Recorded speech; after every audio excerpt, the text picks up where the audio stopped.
really start to talk about something that I spend a lot of time doing. Despite my youthful appearance, I'm now about 20 years into workforce reporting in some way, shape or form.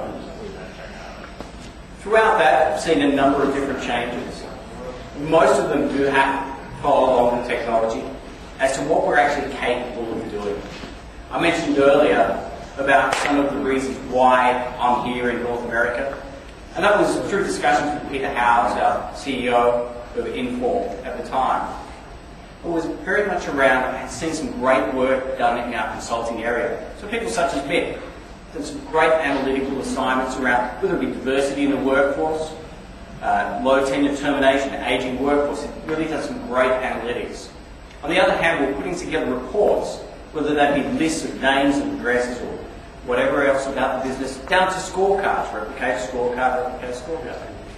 But to me, there was something that's now missing. There was a grey area. We've got this great consulting information, but it's stopped there. How do we continue to feed back that information? Can we start putting analytics into reporting? And so that's one of the key drivers into what we want to be looking forward to.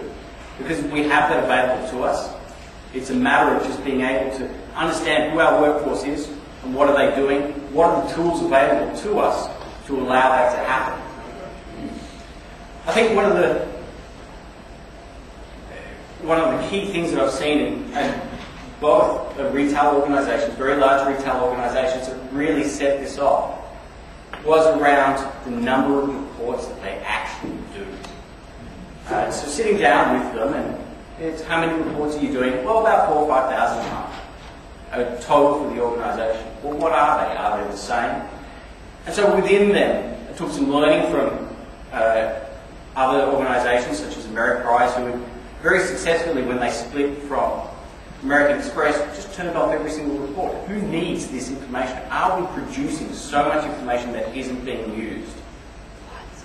And then taking that back. So look at how are we going to rationalise what we're doing within reporting. There is certainly a need for a lot of that information, but are we duplicating resources? And so what both of these retail organisations did was go through that rationalisation sort of piece there. What are the headcount reports that we need? Am I putting out 3 different headcount reports that actually say different values?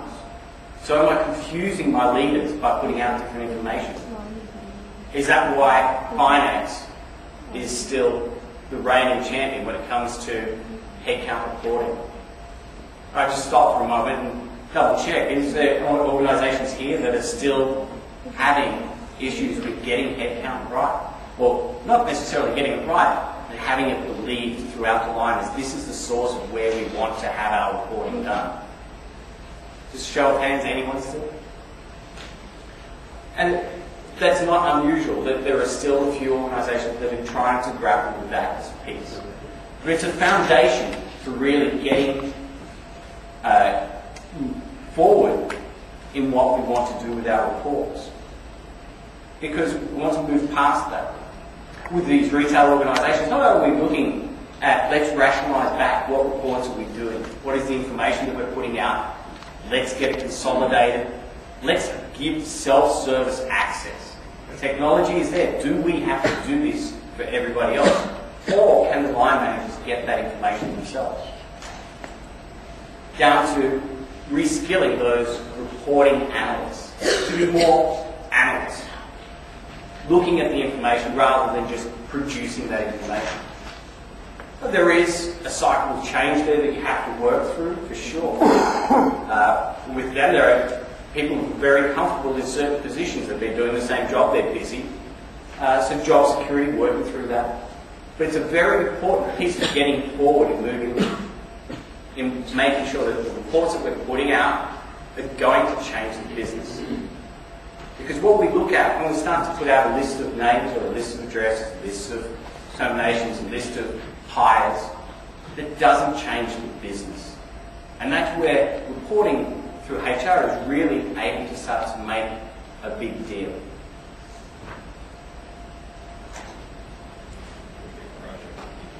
So the first step in ever, I always think of things in steps and build on a foundation. So the first step for me is, what are the KPIs of the business? They must really be quantifiable across 3 different levels here.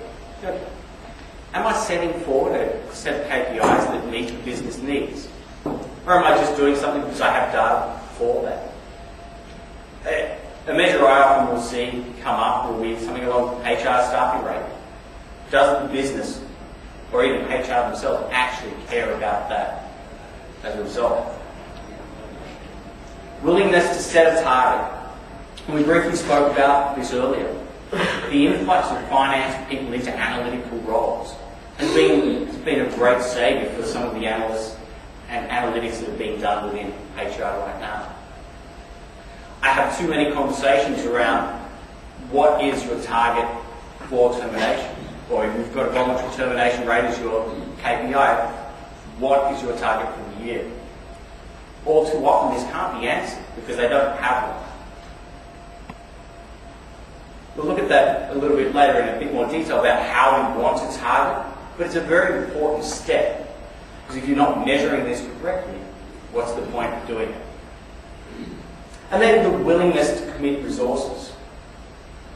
If we're going to have a quality of hire, a training expense per FTE as our FTEs, if we're trying to ensure that we want to retain people and develop them, and training is that KPI for us, well, we've got to put the people in place, the systems in place to make sure that works. Otherwise, we're setting ourselves up to fail as far as a KPI goes.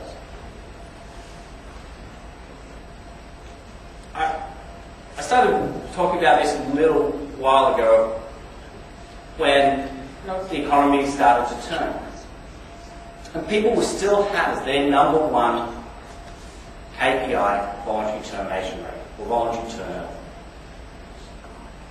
And to me this was head-scratching because it was no longer what mattered in the business the most. Once we started to look at the economy turning, it should be more about involuntary turnover. Really thinking about, well, how am I going to streamline the business so that we make it out of this rough patch? And so changing KPIs is a very important piece. When looking at our members and what they use, I can see who clicks on what, and voluntary turnover is still very much a part of that. But then to now, things are changing, things are improving. We're all worried about how are we going to retain our peak performers, our high-performing staff. And so we need to change what our KPIs are in line with that. I think I did a bit of a study, both for Europe and North America on this. And this is benchmark data with up to Q3 results annualized for 2010. And so there's 2 things I look at here. What is the story? So voluntary turnover, if we were just measuring that year after year, it was much higher in 2007, but then we didn't want to leave our jobs, and so in 2008, 2009, we saw these rates fall. Now, to just measure yourself year on year is not going to work in this circumstance. I mean, I could have been the greatest HR practitioner of all time. I've got reduced turnover. But that's not what the job should be about when measuring analytics. We then look to the involuntary turnover, and of course we did exactly see this. This is the median rates across years. It's come back to normal. Europe was slightly different, took not so much of a hardline once-off effect, they spread it out over a few years, but it got back to being what it is today. There's no need for that to be my sole focus with measuring turnover at the moment. And so there are different things that we can start to look at. So right now, I still might want to look at voluntary turnover, but for less than 1 year. I want to make sure my recruiting practices are up to spec. Because if this is rising, as you can see that we're nearly back to 2007 standards, are we just putting bums on seats? So measuring in line with what's happening is very important to get that to happen. And we see that we're nearly at 20%, and that's across all North America once again, in less than 1 year turnover. And at the same time we hear we must retain staff. So we're hearing about we must retain staff. How are we going to do that? So one of my favourite measures in looking at that is career path ratio. Career path ratio, for those who don't necessarily measure that, is really how many transfers to promotions do I have within my business. For me, I'm looking at how am I developing my staff. Now, we've just gone through a period where people haven't left the business necessarily, and we want to keep them. We can't promote them all. It's not a very wise decision when it comes to thinking about financially. Am I going to increase my expense in the business by placing that on staff? No. But people are looking to really develop, and that's what really drives engagement. As long as people are developing along the way, they're a much happier workforce. Internally, we always talk about the goal of around 0.25 should be the result that we look at. That's 4 transfers to every 1 promotion. Promotion still very much should happen, but what you're doing is really building up a base of knowledge that allows you, that once you do finally get promoted, to be a lot more successful in that role. You're building that person up to be a lot more successful within that role. But at the same time, keeping them very much engaged by continuing to develop.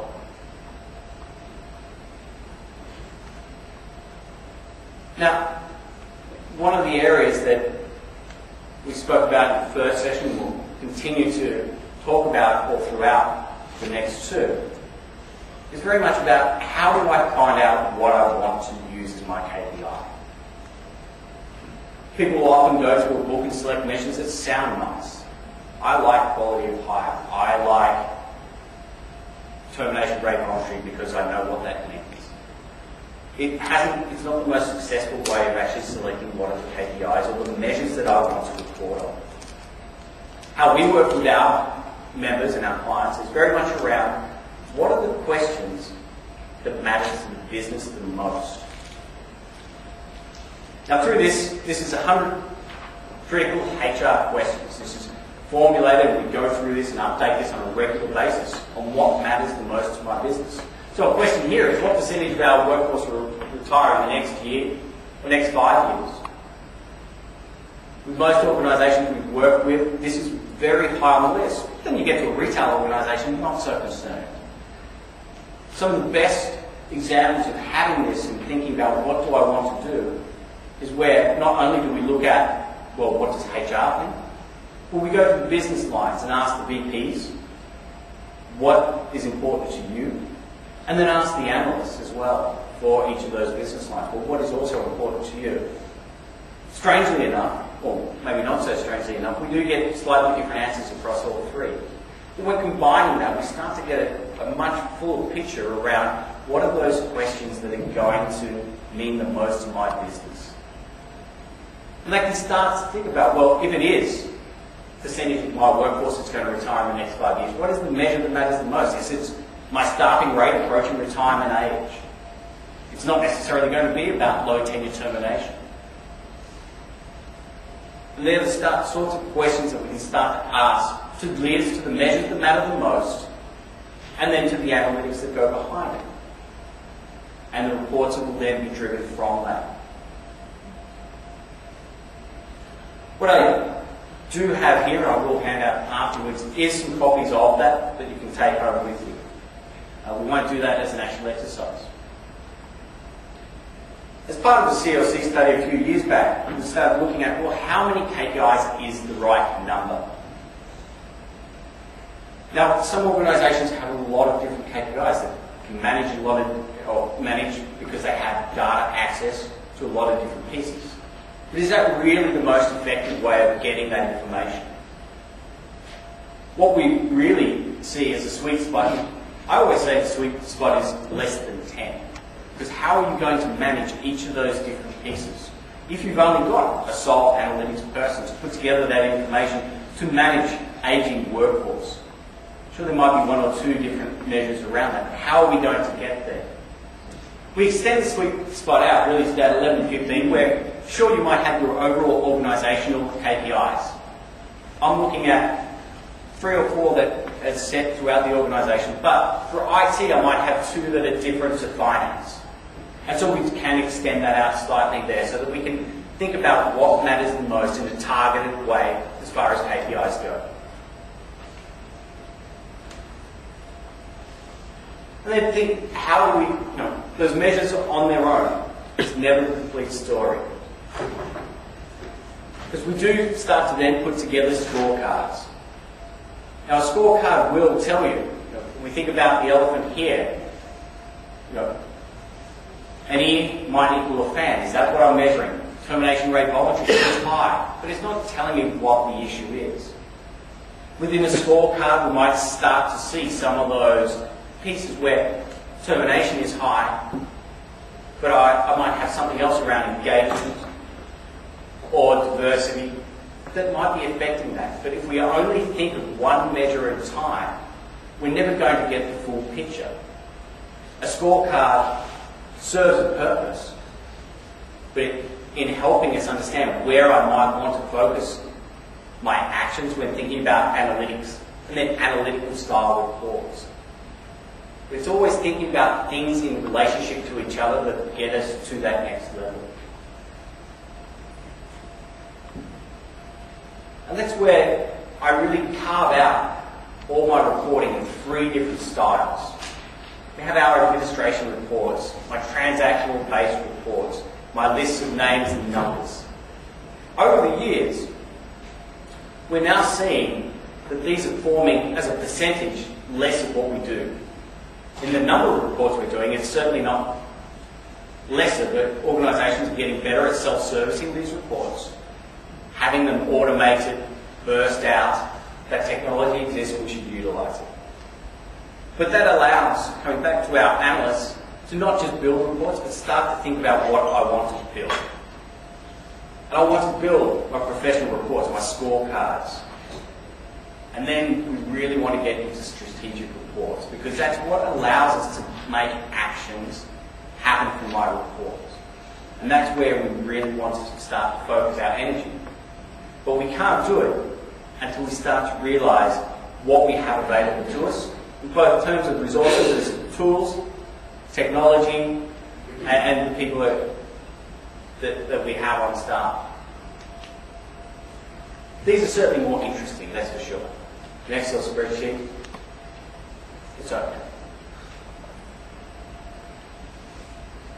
Just to illustrate some of those different types of reports and how we might want to use them as these are very much a lot of the type of information that we would start to produce. The 2 on the right, here we're really looking at, okay, I've got a workforce cost report. Who am I going to give it to? So we start to think about the audience as well. Diversity. Who is the audience of that? It's going to be 2 different audiences. But here, with the Asian workforce analytic, we're now starting to look at our strategically at our workforce and start to ask those questions. Well, where are the people? How are we going to address what issues might exist? And we'll go through a little Asian workforce piece a little later on. It's back to one of my, I call it a bugbear, and I've been told what's a bugbear. Well, it's an annoyance, from Australian terms, that is. We start to look at, we must put targets on this. We think back to termination rate voluntary. If I had been targeting myself at 10% across the last 3 years, I've done pretty well for myself. I've beat my target. A lot of organisations use benchmarks solely as their crutch for a target within HR. Now, as a benchmarking person, I'm a little flattered, but also disappointed, because it's not the full story. I always say there are 5 key things that we must look at, and past performance matters. Who are we as an organisation? What have we typically done? That's one factor. But then we must also start to think about what are the internal benchmarks. easier for some, for a retail organisation where you have many stores that are alike. It's very easy to see, or banks with branches. You know, what are some branches doing better than others? Where should we be setting those targets? Not necessarily as easy for all organisations, but how can we compare our business units together? To external benchmarks. Now, it's a resource that is certainly out there and has a lot of value. What I still scratch my head at is not only are people just using external benchmarks sometimes as targets, but are you only using one thing? Do I just look at my industry? Industry for voluntary turnover might work, but if we start to think about minority staffing rates within Minneapolis, it's going to be a lot different to a company based in Florida or in Los Angeles. So we must take into account a number of different areas. Start to think about, well, location then, size of organisations. I always say, look at, say, things like organisation type, Fortune 500 companies. How do I compare that against the best in class? Start to consider things like forecasts as well. Taking in, we can look at those first three and still get our voluntary termination rate target over the last couple of years of 10%. But we know it was going to be different. And that's where we can be a lot more realistic about where are we going to go. To then, executive mandated goals, coming back to diversity. An organisation must say, we must meet state standards or the state averages for minority staff. Or I want to have female equality within management positions. These are executive mandated goals and can override any of the others. We can also use the others to sort of say, well, this is what's possible. But that's how we start to get to targets. And it's when we put targets towards our reports that we can get a lot more validation from the CEOs down. Because what we're going to them with is not only 9% turnover rate last year, so what? Well, then we can start to say, well, we targeted towards 10, we're 1% better. That's a better story, but it's not the end of the story, because we want to then start to think about what was the risk that we saved there. How does this translate to dollars? So that's where we want to start to head towards with our reports. We have a target, we've beaten the target, we've matched the target, we're off target for whatever reason, but this is what it means, and these are the actions that we want to take along that. I think when we start to get towards looking at the questions themselves, what are the questions we want to answer? I go through myself a 3-step path along the way. I want to build that hypothesis. My hypothesis might be, I have an aging workforce. Where does that come from? Well, it's come from because I've surveyed the organisation of the top 100 questions and had this come up a lot. It could come about, I do a scorecard and I see that aging work or staffing rate for older workforce is much higher or is growing. So that's where I can start to form those hypotheses around where I want to do these actions. Because putting together any sort of analytic or analytic report takes time, and we want to make sure that we're doing that in the right way. We're allocating our resources ourselves efficiently. So, we want to test this. We want to put all those measures in. We want to make sure that we have the data available to us. And then to deliver the results. I guess this is my way of how I will really start to work through this. It looks a bit messy and up there, so we'll make it a little easier. The observation, we could do aging workforce, but I guess what's more pertinent right now is the issue of the day for me right now is, why is Darren tired? I could say my hypothesis could be Darren has jet lag. I could have a second hypothesis I want to test. Darren had a big night last night. I'm trying to think of the third right now. Anyone?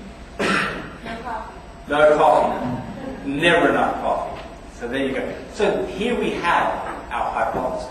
Well, what are the causes of that? Darren found a good bar. Darren's catching up with the old workmates. Could be it. Down to what is the data that we could see within that? Well, Darren might have blood alcohol reading of X. The truth is actually the third. You're probably right. It is the coffee. I was quite boring last night. But that's the sort of thing that we can start to answer when it comes to any of those 100 questions. I want to look at why is that possible? What are the measures that affect that? What are we doing in relationship to that? What is the data that we have available? What is the data that we now need to look at? The organisation that we went through did 100 questions with. If we took their top 10 responses, and all that, they only had data to answer 6 of those. So their priority over the next year was, let's look at how can we answer all 10 of those questions, because they matter the most across the business. But we're not collecting data on all of those different pieces. And so making sure that we have that available is a big step. And so for me, this is an example of some work. It's probably not clear, so exactly from here, but we will send it out. But around ageing workforce, and I started to ask those questions. Well, ageing workforce, what is some of the data that I would put together for that? So what we see here is a very typical for a corporation, except for retail, they have their own business type over there, of the profile of the age within the workforce. Very much follows a type of bell curve. Overlaid on top of this, and you might not see it as well, is the voluntary termination rate across the business. And it's one way that I really start to look at work, because we always see higher turnover within the younger generations, and it's not a generation thing, it's always happened. We can't say those generations Y, now coming in, the Zs, they're different. Well, they are slightly different, but the high turnover is just natural. It has always been there. I also look at, for me, that point there to this point here is how I measure retirements. It's no longer acceptable to look at retirements within my HRIS. I think the greatest example that happened at one of the organisations was, I'm talking about someone at the director level. They've been working in the organisation X number of years, quite senior in that level, and left to actually take up just a 5-hour part-time weekend job at Home Hardware House for something to do. That's not left for another position, really. That person retired. And so that's where we can no longer just always rely on what's in the data itself, but interpret how we see the numbers appearing. And so, very common that we see that smiley face on top of the bell curve when looking at ageing workforce.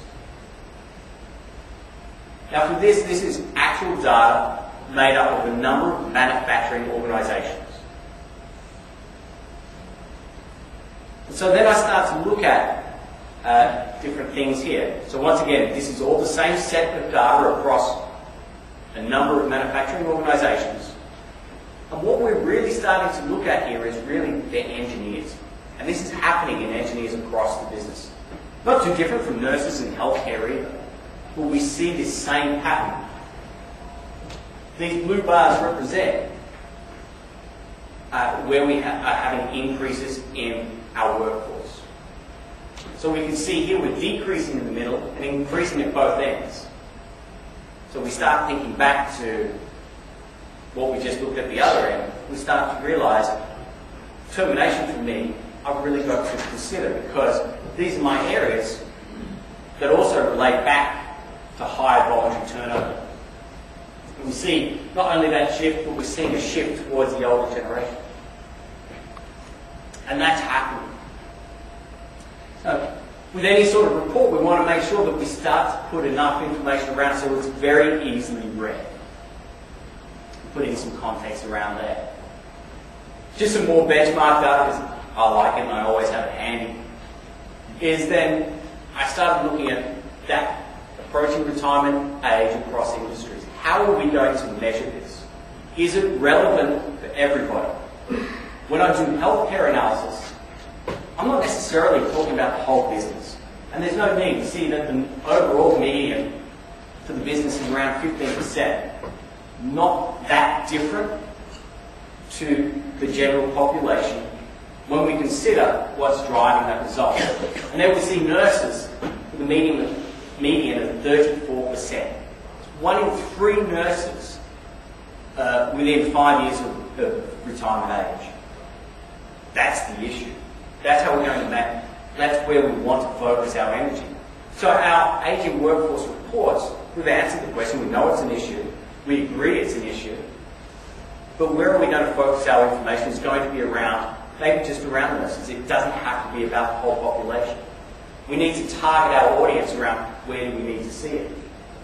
Whereas within energy, you have it very high across the whole business.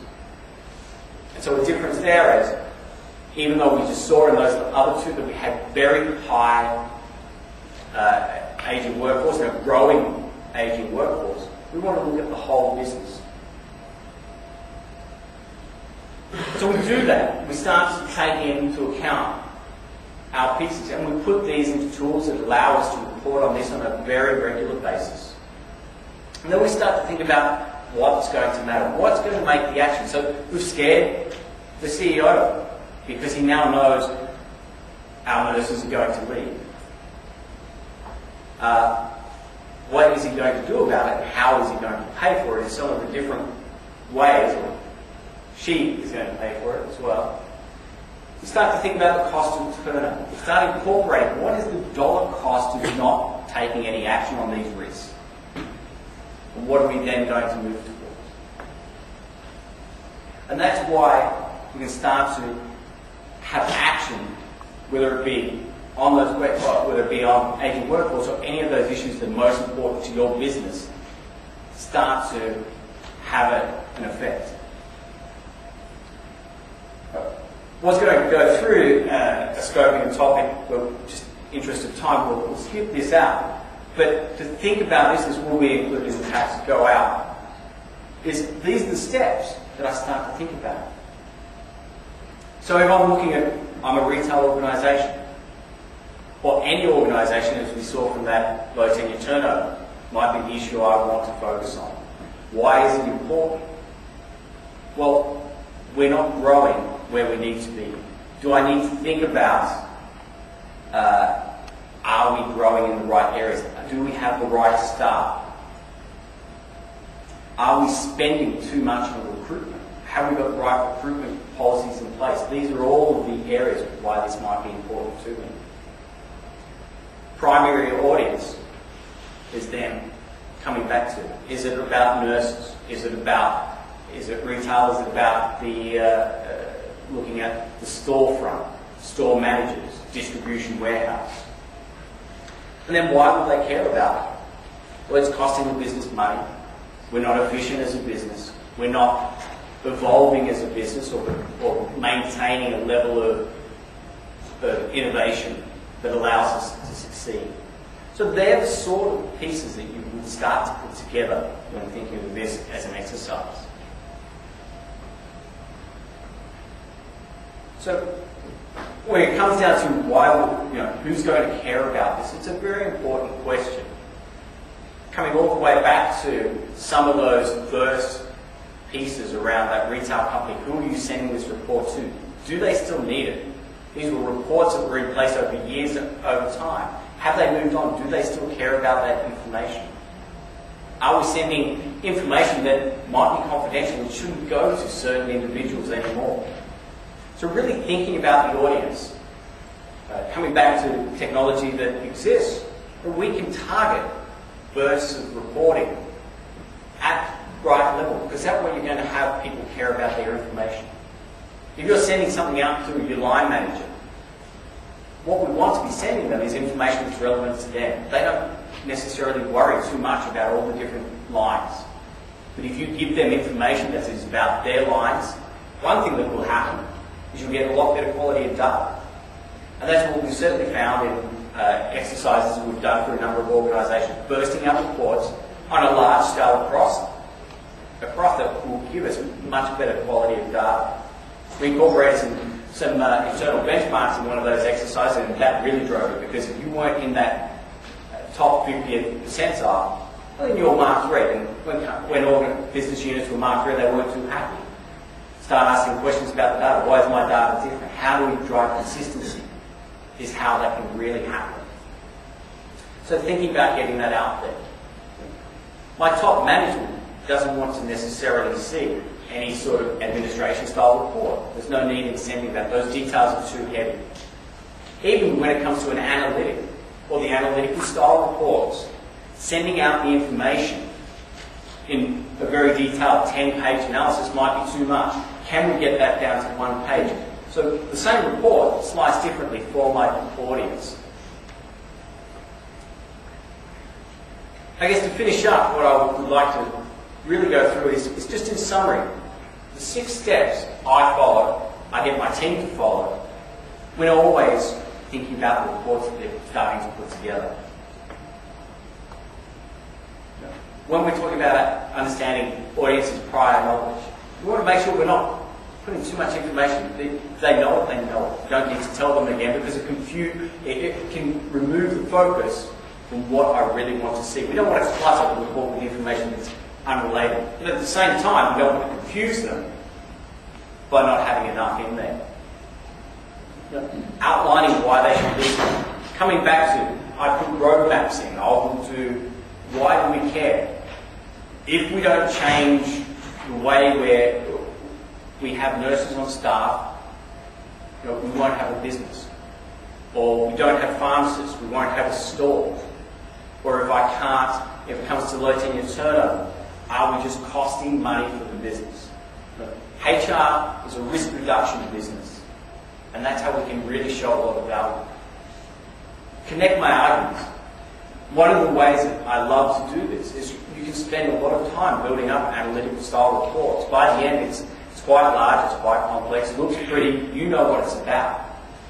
Chop those pieces up. Think about them individually and put them back into a story that means the most. And Mick will cover this a lot more in the next session, about how am I going to make a story out of what I'm saying. Because I want my agent workforce to walk them through. This is where we're at. This is what will happen if we don't take any action. And by not taking those actions, this is what it will cost. Alternatively, these are the actions I recommend, and by taking these actions, this is the benefit we will see by doing that. Focus on the plot. It's very easy to get distracted. We want to talk about aging workforce. Don't get distracted. Well, now I'm starting to talk about generational analysis. I'm starting to talk about turnover in general. Just focus on what is that one question. Refer back to the question that mattered the most. We're going to take your workforce. It's about, why am I likely at risk of losing people in the next 5 years? Draw conclusions. Coming back to, I want to make sure that we can see what actions I want out of this, what this definitely means to me. And then, which leads into the suggested next steps, very much around those points there. That's all I actually really want to go through today, but we'll stop now in case there are questions. So I do realise I have been talking quite some time now. Yes? On the one chart you're talking about retirement age, Yes. what age are you using for that? As a basis, we use currently 60 years of age, based around a number of different things. A lot of organisations will have some sort of flexibility, and you do want to be flexible in that. You might want to include tenure as well. For them, it might be 55 plus 15 years tenure, 60, and 10 years tenure, those different types of pieces, and some will even move to 65. For the analysis, when I'm taking it across a large industry, for instance, their manufacturing, I'm using 60 as my base. Approaching retirement eligibility for me is 5 years out. Because what I'm thinking about there is, how long is it going to take me to put in some sort of workforce planning piece to make sure I can get those people on board, replaced, and in the business. Yes? Could you say a little more about the 100 question approach? Is that a survey? Do you have an example? I do, and I will hand you out an example afterwards. I have copies here. These are questions that we put together over a number of years. That these all really do drive back towards certain measures and certain reports that you should be doing. They're broken down into sections. Some organisations might be more focused around workforce health and safety. Some are around diversity, all those different pieces. But the questions such as, what will my organisation look like in the next 5 years? Am I concerned about things such as productivity? And so the productivity type questions, when it is really around, am I going to be producing a workforce that is revenue generating? Or should I be putting my efforts into resources that can support the revenue generating staff? Those sort of questions there. But it was something that informed through success factors that we put together and do revise. I've got a copy here for you. I'd love to see it. Yes? How do you know after you've done your work and you, I'll say, made informed selection of KPIs, that after the fact you start to get some feedback that you've actually chosen the right key performance indicators? What is the feedback that you get that lets you know you're on course or off course? Sure. So feedback can come in a number of, as the question was for those online, how do we know that we've selected or hit on the right measures? And so that starts for me back with engaging the business lines in the first instance. I want to be sure that I have their input to create my set of KPIs. It also involves not just putting a measure out there, it involves telling them why this measure is selected. This relates to how you want to answer those questions that were important to yourself. But then also putting targets on that so people can understand how they are actually performing. Because on the business lines, they really might not understand the difference between 9% turnover and 18% turnover. They know it was important, they know they don't want to lose staff, but how are they performing is another big piece, and that's where targets become a key piece. When we're putting targets together, it's never something HR does on their own. It's in line with the senior managers from the different business lines to ensure that we've got very good information put together there. So targets, engaging the different business lines, and then reporting back. And one of the ways that I always suggest when you're getting to your overview, your professional and strategic reports, is really building up a suite of reports that is recognised from yourself. There are companies out there like Zenith. They actually have their own logo. This is the Workforce Analytics Reporting Suite. And that's placed on every single one of their reports. So there is also that recognition when that information comes out. This is a report that I understand where it's coming from, why it matters. So there are different angles of really personalising that information. Personalising, also coming back to making sure that the business line's got the information at that level that mattered the most for them. They might not care to see everything at the whole business unit level. They need to see things that relate to their business alone. Does that answer the question? That's pretty good, thank you. If there's nothing further, I think we'll take another 5-minute break, and then Mick will be back to talk a little bit more about telling the story. And we'll go from there. Thank you.